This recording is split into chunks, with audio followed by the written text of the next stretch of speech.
नमस्कार साथियों। एक औरत अपने पति से कब खुश रहती है, अगर ये बात ठीक तरह से समझ गई तो कभी भी घर और परिवार में झगड़ा नहीं होगा। कहते हैं कि पति और पत्नी के बीच सद्भाव और समन्वय होना सुखी गृहस्थ जीवन की आधारशिला होती है। जैसा कि आप सभी जानते हैं कि गृह कलेश से बड़ा कोई दुख नहीं होता। अक्सर हमारे दाम्पत्य जीवन में विचारों का तालमेल न होने से या फिर पति पत्नी के व्यवहार में कुछ गलतियां होने से आपस में मतभेद और नोक-झोंक शुरू हो जाती है, जिसके कारण गृहस्थ जीवन का आनंद गृह युद्ध की भेंट चढ़ जाता है। हमारा संपूर्ण जीवन घुटन और नोक-झोंक में निकल जाता है। जिनकी जिंदगी ऐसे नोक-झोंक और कलेशों से भरी पड़ी है, उनके लिए यह वीडियो आज बहुत ही महत्वपूर्ण होने वाली है। आप सभी से निवेदन है कि वीडियो का एक एक शब्द ध्यान से सुनिएगा और वीडियो को अंत तक देखकर कमेंट करके चैनल को सब्सक्राइब जरूर कर लीजिएगा। साथियों, एक बार की बात है, एक बड़ा ही वृद्ध और ज्ञानी व्यक्ति था जो लोगों की समस्याओं का समाधान बताया करता था। हर रोज हजारों लोग अपनी अपनी समस्याएं लेकर उनके पास जाया करते थे। एक दिन एक व्यक्ति बहुत ही हताश और निराश अवस्था में उस ज्ञानी व्यक्ति के पास पहुंचा। रोज की तरह उस वृद्ध ज्ञानी ने सबकी समस्याएं सुनी और उनका उचित समाधान भी बताया। सुबह से शाम हो गई, सारे लोग अपने अपने घर जा चुके थे, लेकिन वह दुखी और निराश व्यक्ति अभी भी वहां पर बैठा हुआ था। ज्ञानी व्यक्ति ने देखा कि एक व्यक्ति उनके द्वार पर अभी भी बैठा हुआ है, जो कि बहुत ही दुखी मालूम पड़ रहा है। तो उन वृद्ध ज्ञानी व्यक्ति ने पूछा, क्यों भाई, तुम बहुत दुखी लग रहे हो, तुम्हारी क्या समस्या है? दुखी व्यक्ति बोला, महाराज, मेरे दुखी होने का कारण मेरी निजी पारिवारिक समस्या है। वृद्ध पुरुष बोला, आपको देखने से ही पता चल रहा है कि आपका जीवन अशांति और गृह कलेश से भरा पड़ा हुआ है, लेकिन तुम अपनी परेशानी स्पष्ट रूप से बताओ कि आपकी समस्या आखिर है क्या?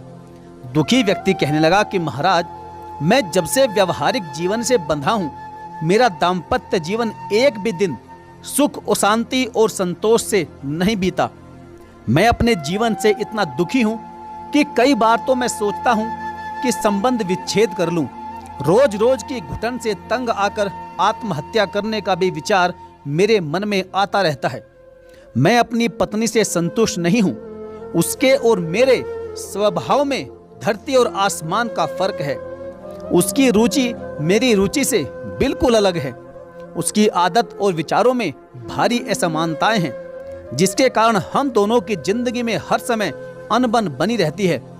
उसे सही से काम करना तक नहीं आता, वह मेरा कहा नहीं मानती है और हर समय मुझसे लड़ती झगड़ती रहती है।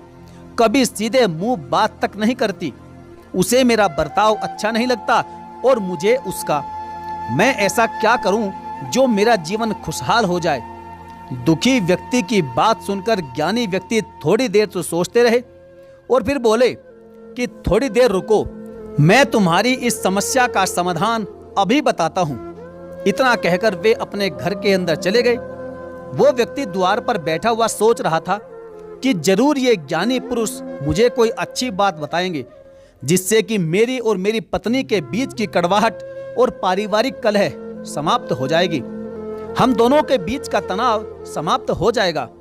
वह व्यक्ति यही सोच रहा था कि इतने में ही ज्ञानी पुरुष घर के अंदर से सूत लेकर लौटे, क्योंकि वे सूत काटने का काम करके अपने जीवन का निर्वहन करते थे।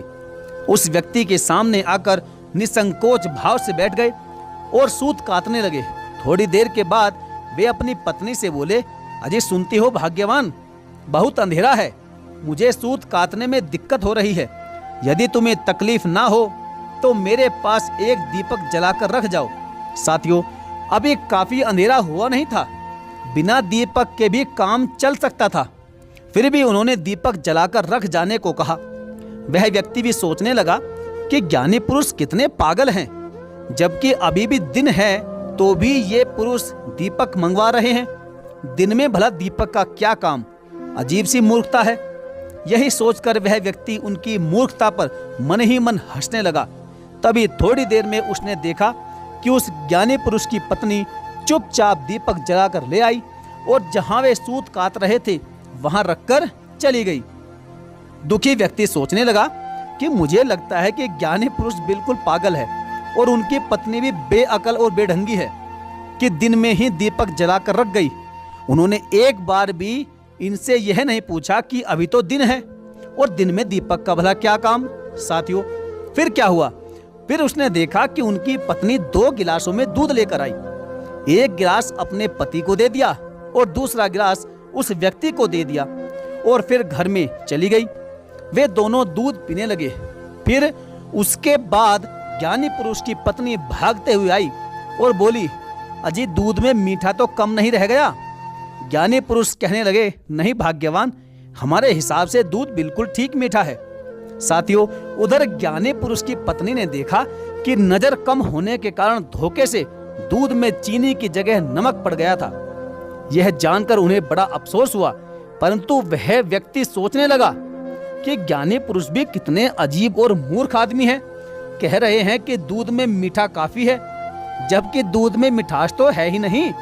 नमक और चीनी में इन्हें अंतर नहीं पता चला। बड़े विद्वान बने फिरते हैं। इनसे भला मैं क्या अपनी समस्या का उत्तर पा सकूंगा? मैं भी न जाने कहां फंस गया हूं। इधर वह आदमी झल्ला रहा था, उधर ज्ञानी पुरुष दूध पीकर अपना मुंह पोंछ रहे थे। दुखी व्यक्ति कहने लगा कि महात्मा जी, यदि मेरे प्रश्न का उत्तर मिल जाता तो मैं अपने घर चला जाता। ज्ञानी पुरुष कहने लगे, अरे भाई, मैंने तुम्हारे प्रश्न का उत्तर दे तो दिया, क्या कुछ और कहना शेष है? अब वह दुखी व्यक्ति बोला, महात्मन, अभी तक तो आपने एक शब्द भी नहीं बताया और आप कह रहे हो कि मैंने उत्तर दे दिया। कैसा उत्तर दिया आपने? मेरी तो कुछ समझ में नहीं आया। मुझे सही उत्तर दीजिए, क्योंकि मेरी कभी मेरी पत्नी से पटती नहीं है। मैं कैसे सुखी रहूंगा? ज्ञानी पुरुष बोले, अरे भाई, सुखी दाम्पत्य जीवन के लिए जरूरी है कि अपने घर के सदस्यों को अपने अनुकूल बनाओ और स्वयं भी परिवार के अनुकूल ढलो। दोनों बदलो। कुछ तुम पत्नी की सहन करो, कुछ आपकी पत्नी आपकी सहन करे। यह आपस का सद्भाव और प्रेम मिलाप अपने साथी के प्रति पूरा और सच्चे हृदय से प्यार ही खुशहाल गृहस्थ की आधारशिला है। अपने साथी की गलतियों और दोषों को सहानुभूति पूर्वक क्षमा करते रहना। यदि आपस में कोई मतभेद या गलतफहमी भी हो जाए तो जल्दी से जल्दी उसे दूर करने का प्रयत्न करो। अहम भाव से बचो। सरलता, मधुर भाषण, क्षमाशील स्वभाव से ही पति पत्नी के जीवन में सूखते हुए वृक्ष में भी सरसता आ सकती है। एक दूसरे पर अविचल विश्वास रखें। आपस में संदेह उत्पन्न होने के कारण कई परिवार आज बहुत ज्यादा कष्ट भोग रहे हैं। इसलिए अच्छे जीवन की इच्छा रखने वालों, संदेह के विष वृक्ष को अपने दाम्पत्य जीवन में कभी मत पनपने दो। हर परिस्थिति में एक दूसरे का साथ दीजिए। कष्टों को साथ में रहकर और सुखों के दिन साथ में रहकर काटिए। बीमारी, पीड़ा, दुखी मानसिक स्थिति में एक दूसरे का पूरा पूरा साथ दीजिए। जितना भी हो सके एक दूसरे की आलोचना से बचिए। देखा जाए तो कमजोरी और दोष किसमें नहीं है। इस संसार में ऐसा कौन है जो सर्वगुण संपन्न हो। यदि आप परिवार में सुख और शांति चाहते हो तो दूसरों में दोष ढूंढने की आदत त्याग दीजिए, क्योंकि एक दूसरे में कमी निकालते रहने से कड़वाहट की भावना और भी ज्यादा पैदा हो जाती है। पति पत्नी आपस में ऐसा व्यवहार करें जिससे उनमें आपसी भय और व्याकुलता की गंदी भावना नष्ट हो जाए। दोनों की आत्माओं की एकता बढ़े, आपसी विश्वास, दृढ़ता और उत्साह बना रहे।